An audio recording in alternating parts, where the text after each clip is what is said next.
here, and today we're going to be doing a scary He's going to get it fixed. I just don't TikTok. know when. Right? Wow. Lowe's is full. That's so cool. You don't need ultraviolet to take off. What's an ultraviolet? Monster. Oh. It's too hot for that. Sarah says it's too hot for that. And I live off Monster. Yeah, and she lives off of monsters. All I'm going to be doing is sitting. That'll dehydrate. I don't care if you're sitting in shade, but you still can't happen. Okay. Y'all go ahead. We're doing baby yoga. You don't have to. It's for YouTube. I can't get through that way.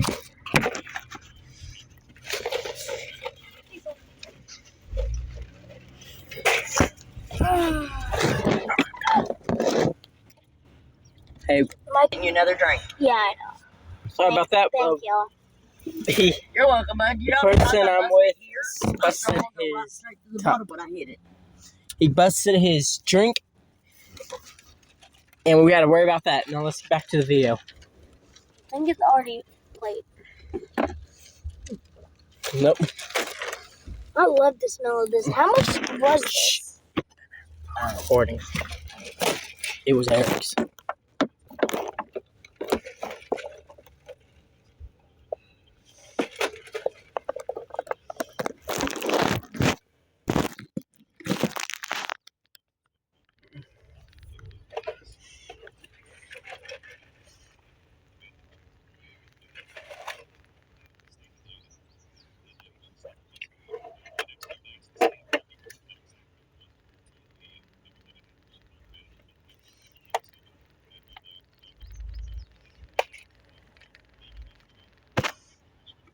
We're gonna watch all these.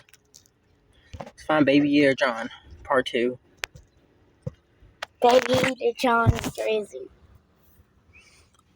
Not Baby Air John. That's alright. It's Father Fester.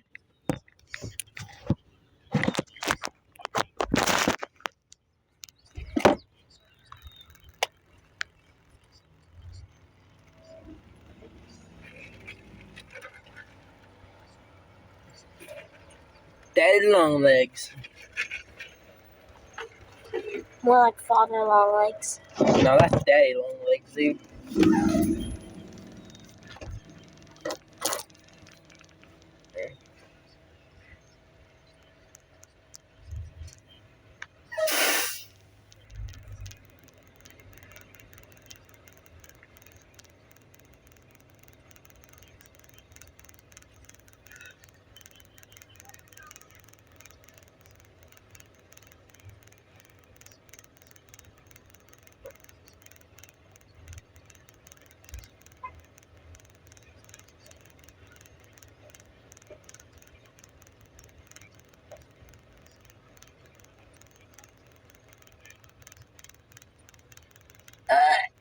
She got an extra cup.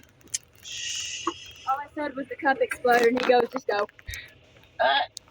Wow. Oh, also, He's gonna send me the money. Get back All to that work. house, he send me the money instead of me just going and grabbing it. I probably owe her some money somewhere down the line.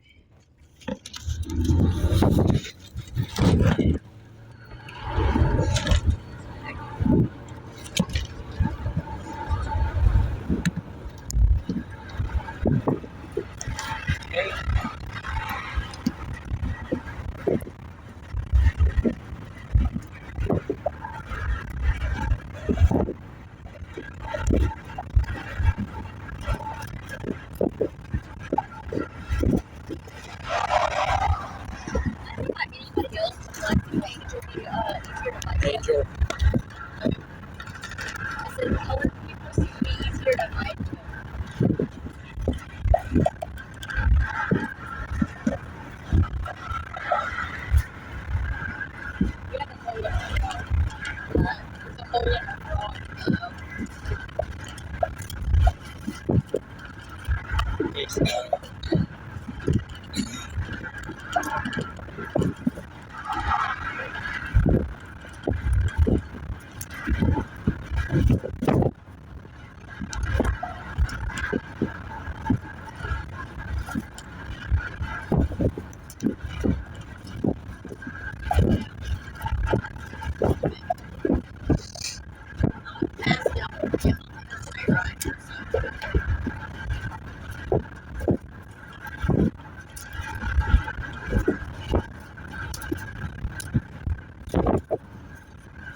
Where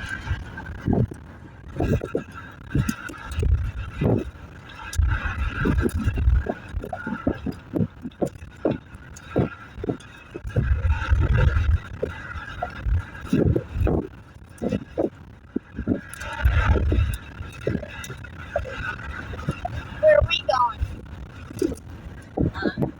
Where are we going? Go ahead to the lake. Drop you off.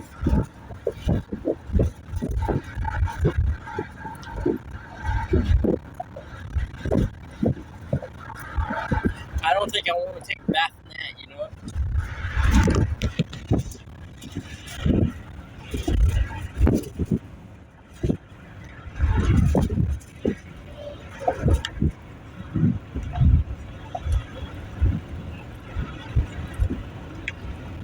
Those ass still all freaking scream.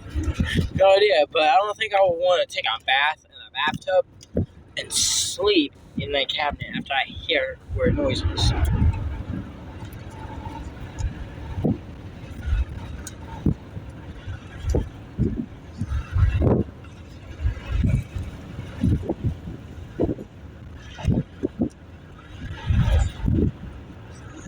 Big forehead.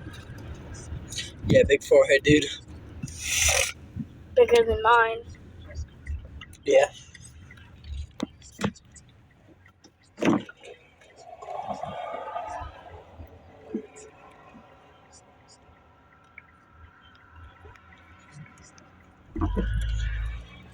Big forehead.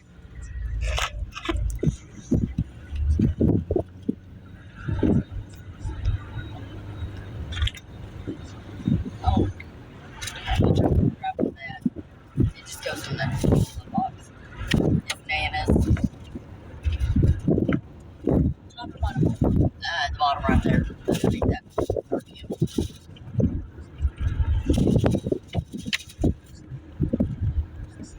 If I had had the extra money, I would get him a pair of shorts. Because his whole butt's wet. Hey. AI. Why does it say AI? It's EYE. It's eye. Like your eyeball. Makes sense.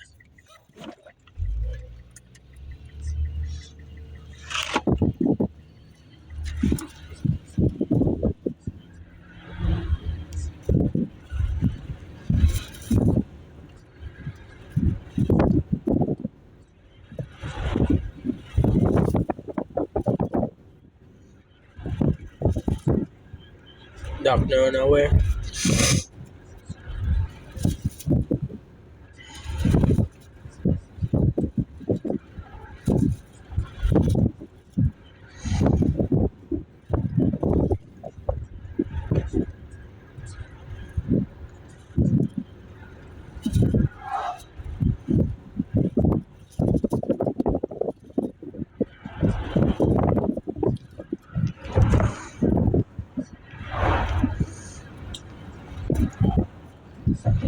Bennett 228. Yep. Sounds like SCP. Basically.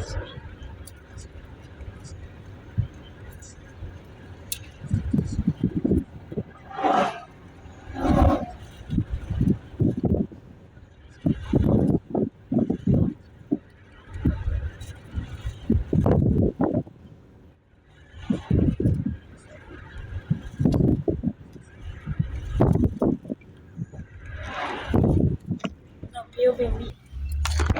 The boy one cent. Media attacks through perception. Once someone clearly sees its face, the image becomes permanently trapped in their memory. The real danger begins when the victim sleeps, as exposure can cause a coma-like condition called a pseudocoma. The broadcast suggests temporary survival methods, such as staying awake and blocking certain sounds, but no permanent cure exists, making survival seem like a temporary delay rather than an escape. Many interpretations suggest the entity symbolizes trauma or psychological fear that, once witnessed, can never be forgotten. The locust, also known as the thumper, appears as a tall, thin, pitch-black humanoid figure with hollow, lifeless eyes and an unnatural facial structure. Some descriptions include tube-like extensions surrounding its head or neck, giving it a disturbing biomechanical appearance. Its form is often seen as a dark they would be screwed if we find them. If they come and they sit over our bed. Well, We the would- locust we may be good because he's fast and agile.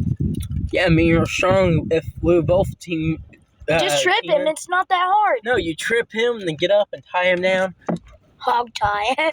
Okay, yeah, he would not be able to move. Dark silhouette, which becomes especially unsettling when visible through distorted or flickering screen. The one's like 10 feet tall. And you seen them sharp teeth? That man got sharp The entity originates from the TOE/The Organator Enterprise series created by Dr. Nowhere. It is introduced through strange broadcast-style media, where its true origin is never clearly explained. The horror of the creature suggests that it may be connected directly to the broadcasts themselves, almost as if it exists within the media. The locust I'll be that weird one. If we would have been stabbed by the locust or the boy one, if the boy one came into my house and do that, I don't care if he won't die. I will torture him for all eternity before I die.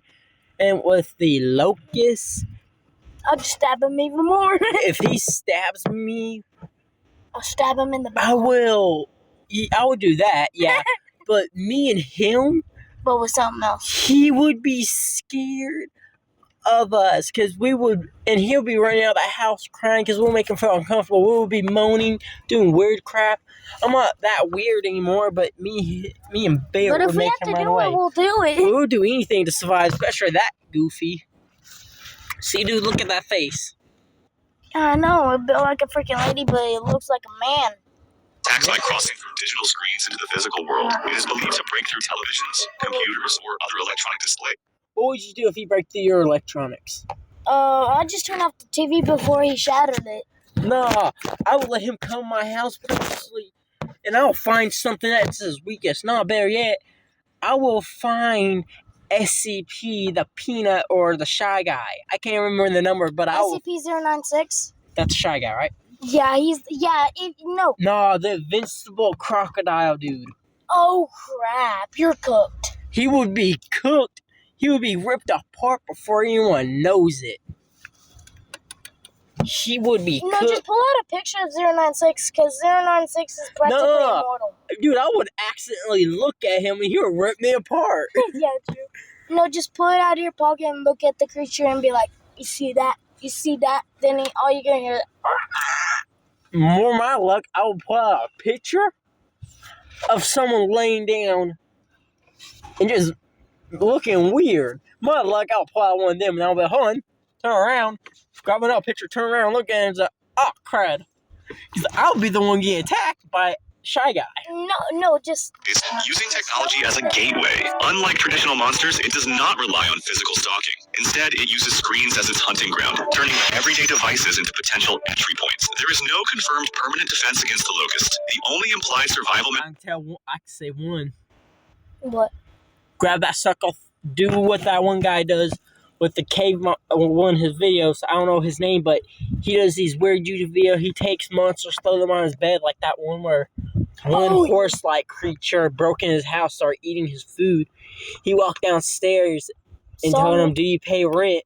And that monster shook his head no, and he grabbed the monster, threw him on his bed, and started making him pay rent. And he comes back, he'll collect the monster each time, take that rent, but otherwise he's just getting a free play with that booty. method is to immediately disconnect from and move away from the device if signs of intrusion begin. Punch him in the face. Just turn off your TV. It's not that hard. As soon as you see the first crack, just turn off your TV or throw something at it. He could probably break through. No, the locust literally is meant to break through your TV. Oh, let that sucker break through my TV now. I'll punch him in the face. Philbus appears as a strange... What's his name? Festers? No, Philbus. Good thing I don't sit in random chairs. If I see someone who looks like that, and my chair looks like that, I'm setting the whole house on fire. I don't care what anyone says. My house is going up in flames. Bye-bye, dude. Bye-bye, bye-bye. Almost cartoon-like figure with a black the boiled one. What did I just say? Body, a light-colored head and hands, and a small black... What is this one? Body, a light-colored head and hands, and a small black top hat. His legs appear stiff and oddly shaped, sometimes resembling furniture rather than natural limb. At first glance, he does not seem traditionally frightening, but there is something deeply unnatural and unsettling about his presence. The character originates from Dr. Nowhere's videos, particularly the Oddity Compendium. Philbus is not introduced as a typical monster with a clear backstory. Instead, he is presented almost like a public figure or personality that people gradually begin to follow. Over time, a strange belief system known as Philbism begins forming around. Excessively may become obsessed and begin adopting the beliefs connected to Philbism. His influence spreads through attention, media exposure, and fascination rather than direct violence. The safest way to avoid his influence is to completely ignore him and avoid engaging with any content or instructions connected to Philbis. If you've made it this far, you probably like this kind of content, so don't forget to like, subscribe, and drop a comment. It helps the video reach more people and supports the channel. Guilt appears as a very tall, thin, and unnatural humanoid figure with a decaying-looking neck and a head that seems flattened or slight. Just take a piece of raw meat and say, here, eat this. He won't be able to eat that. He don't even got bones that much there. He'll try to eat it. His whole jaw will break off. Some descriptions mention root or mold-like strands surrounding its throat and neck, giving it a rotten and deeply disturbing appearance. Its design feels less like a physical creature and more like something formed from emotional decay. The entity originates from Dr. Nowhere's video, The Boy and the Bath, released on March 30th, 2024. In the story, it is connected to a parent's tragic mistake and the overwhelming emotional burden that follows. Guilt is often interpreted as the physical manifestation of regret, as if overwhelming remorse has taken a visible and haunting form. Guilt does not attack through physical violence. Instead, it targets the mind of the person responsible, forcing them to confront their action through its presence and accusatory tone, often implying responsibility for past events. It creates intense emotional pressure. The horror comes from the fact that it cannot be escaped through running or hiding, as it is directly connected to memory and regret. There is no known physical weakness or direct way to defeat it. The only implied way to stop its influence is to accept responsibility, confront the truth, and stop living in denial. Cone Zone. Cone Zone appears as a very tall humanoid figure with a black body and extremely long, thin limbs. Body, a light-colored head and hands, and a small black top hat. His legs appear stiff and oddly shaped, sometimes resembling furniture. Its most disturbing feature is its cone-shaped head, often compared to a party.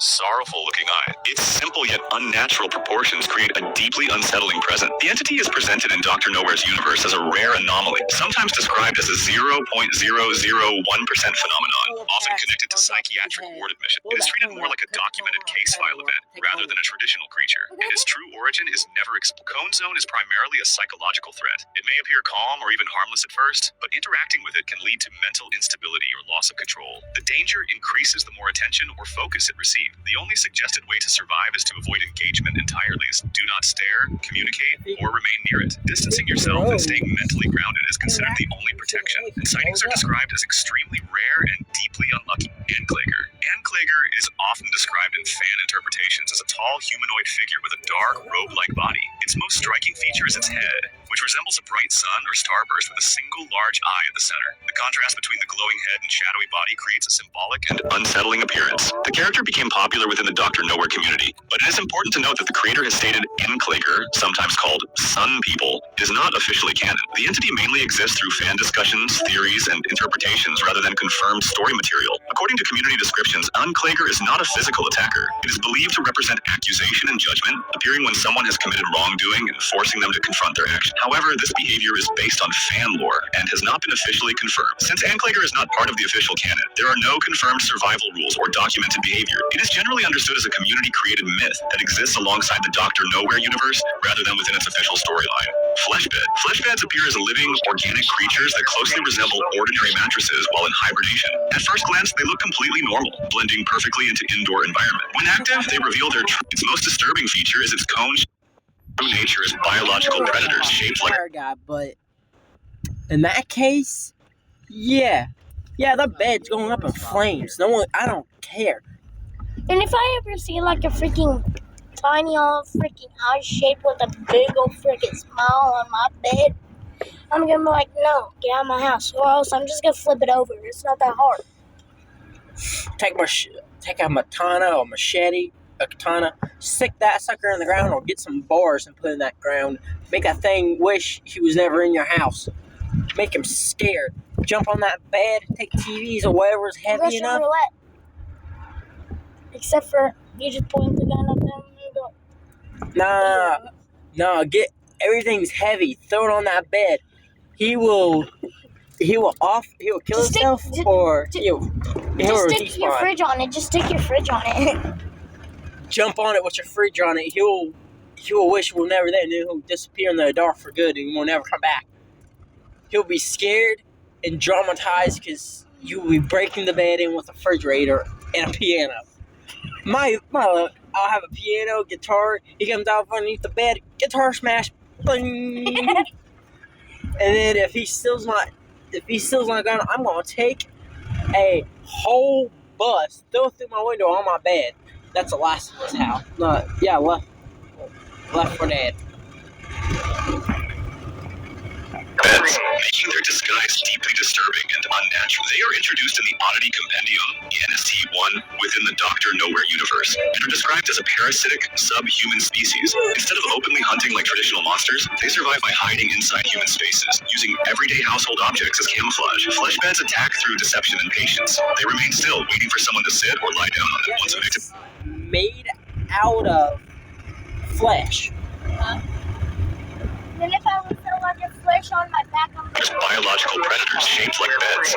Kinds. Breathman. Breathmen appear as there is no confirmed weapon or This is made out of flesh. Those are eyes, cut, thread. That's all flesh. I don't think I want to be sleeping on a flesh-made bed. objects as camouflage. Flesh beds attack through deception and patience. They remain still, waiting for someone to sit or lie down on them. Once a victim is close enough, the creature begins its attack. Conehead. Put Conehead or that. Nah, the boiled one in that bed. He'll come up, fight the boiled one, and go back under because he tastes so bad. Using the bed itself as a trap. Unlike aggressive predators, they rely entirely on disguise rather than pursuit. There is no confirmed weapon or weakness against them. The only suggested survival method is awareness and caution, avoiding suspicious or abandoned mattresses and paying attention to unusual signs. Breathman. Breathman appear as tall, extremely thin, and unnaturally stretched humanoids with long arms and extended, fragile-looking fingers. Their torsos appear hollow with visible rib structures, and their most disturbing feature is a long neck that ends without a head, giving them a corpse-like and deeply unnatural presence.